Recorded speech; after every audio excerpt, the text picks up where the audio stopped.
Hello friends, कैसे हैं आप सभी। स्वागत है आप सभी का अपने YouTube channel Gurukul the city of knowledge में। दोस्तों, आज की वीडियो में हम इंडियन पॉलिटी के एक महत्वपूर्ण टॉपिक महान्यायवादी चैप्टर को डिस्कस करने वाले हैं, जिसे अंग्रेजी में अटॉर्नी जनरल के नाम से जाना जाता है। तो आइए वीडियो को स्टार्ट करते हैं। और वीडियो को स्टार्ट करने से पहले मैं आप सभी को बता दूँ, आप चाहें तो इसका PDF भी डाउनलोड कर सकते हैं, लिंक मैं डिस्क्रिप्शन बॉक्स में डाल दूँगा। तो आइए वीडियो को शुरू करते हैं। देखिए दोस्तों, सबसे पहले तो हम यह जान लेते हैं कि महान्यायवादी होता क्या है। तो देखिए, संविधान के अनुच्छेद 76 में भारत के महान्यायवादी पद का प्रावधान किया गया है। भारत के संविधान के अनुच्छेद 76 में कहा गया है कि भारत का एक महान्यायवादी होगा, और यह जो महान्यायवादी होता है यह संघ की कार्यकारिणी का एक अंग होता है, यानी यह केंद्र सरकार से रिलेटेड है। एजी जो है वह देश का सर्वोच्च एवं प्रथम विधि अधिकारी होता है। ये क्वेश्चन कई बार परीक्षाओं में पूछे गए हैं कि देश का सर्वोच्च एवं प्रथम विधि अधिकारी कौन होता है। तो यह भी याद रखिएगा, जो अटॉर्नी जनरल ऑफ इंडिया होते हैं अर्थात महान्यायवादी होते हैं, वह देश के प्रथम एवं सर्वोच्च विधि अधिकारी होते हैं। भारत के महान्यायवादी केंद्र सरकार का सर्वोच्च कानूनी सलाहकार होता है, अर्थात जो महान्यायवादी होता है केंद्र को कानून संबंधी मामलों में सलाह देने का कार्य करता है। बात करें इसकी महान्यायवादी के नियुक्ति एवं योग्यता के बारे में, तो याद रखिएगा, जो महान्यायवादी की नियुक्ति की जाती है और राष्ट्रपति के द्वारा सरकार की सलाह पर की जाती है। यहाँ पर एक पॉइंट याद रखिएगा कि राष्ट्रपति जो होता है वह किसी भी व्यक्ति को महान्यायवादी के पद पर नियुक्त नहीं कर सकता है। केंद्र सरकार यानी जो सत्तारूढ़ पार्टी होती है वह जिस व्यक्ति को महान्यायवादी के पद पर नियुक्त करना चाहती है उसके सलाह पर ही राष्ट्रपति महान्यायवादी की नियुक्ति करता है। इसकी योग्यताओं के बारे में आप देखेंगे तो सबसे पहले वह भारत का नागरिक होना चाहिए। दूसरा कि वह सर्वोच्च न्यायालय के न्यायाधीश बनने की योग्यता रखता हूँ। अब सर्वोच्च न्यायालय के न्यायाधीश बनने की योग्यता क्या क्या है, देखिए दोस्तों, उसमें कहा गया है कि उसे उच्च न्यायालय के न्यायाधीश के रूप में कार्य करने का 5 वर्षों का कम से कम अनुभव होना चाहिए। अर्थात वह किसी भी कह सकते हैं कि सुप्रीम कोर्ट में वह 5 वर्षों तक न्यायाधीश के पद पर कार्य कर चुका हो। इसके अलावा वह उच्च न्यायालय में यानी हाई कोर्ट में 10 वर्ष का वकालत किया हो। या कभी कभी ऐसा भी होता है कि राष्ट्रपति जो होता है वो अपनी स्वविवेक के आधार पर महान्यायवादी की नियुक्ति करता है।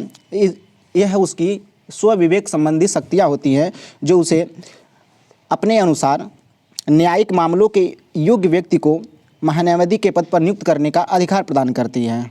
तो याद रखिएगा कि जो महान्यायवादी होता है उसकी नियुक्ति राष्ट्रपति के द्वारा की जाती है।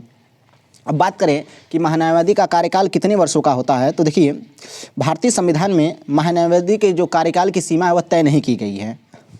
अर्थात कहने का मतलब यह है कि जो महान्यायवादी है उसका कार्यकाल निश्चित नहीं होता है। कभी भी कई बार ऑप्शन में फंसाने के लिए 5 वर्ष 6 वर्ष जैसे दे दिया जाता है, तो यह याद रखिएगा कि इसका कार्यकाल जो होता है वह निश्चित नहीं होता है और यह राष्ट्रपति के प्रसाद पर्यंत ही अपने पद को धारण करता है। अर्थात यह राष्ट्रपति जब चाहे इसको अपने पद से हटा भी सकता है।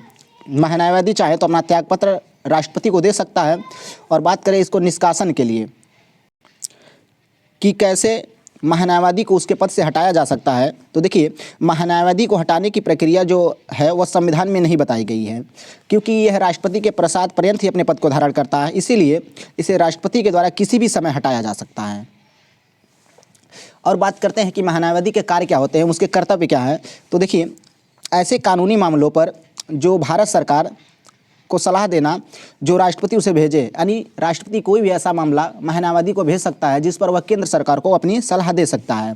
इसके अलावा इसके कार्यों में देखेंगे तो जो प्रमुख कार्य हैं ये भारत सरकार की ओर से उन सभी मामलों में जो कि भारत सरकार से संबंधित हैं सर्वोच्च न्यायालय या किसी उच्च न्यायालय में उपस्थित होता है। अर्थात एक तरह से कह सकते हैं कि यह सरकार का वकील होता है और सरकार से रिलेटेड जो भी मामले होते हैं किसी सुप्रीम कोर्ट या हाई कोर्ट में जिनकी सुनवाई हो रही होती है उन पर वहाँ पर वह उपस्थित होकर उन मामलों की देखरेख करता है, या कह सकते हैं उनकी वकालत करता है एक तरह से। इसके अलावा संविधान के अनुच्छेद 143 में, जो कि सर्वोच्च न्यायालय से परामर्श लेने की राष्ट्रपति की शक्ति से संबंधित है, उसके तहत राष्ट्रपति द्वारा सर्वोच्च न्यायालय में किए गए किसी भी संदर्भ में भारत सरकार प्रतिनिधित्व करता है।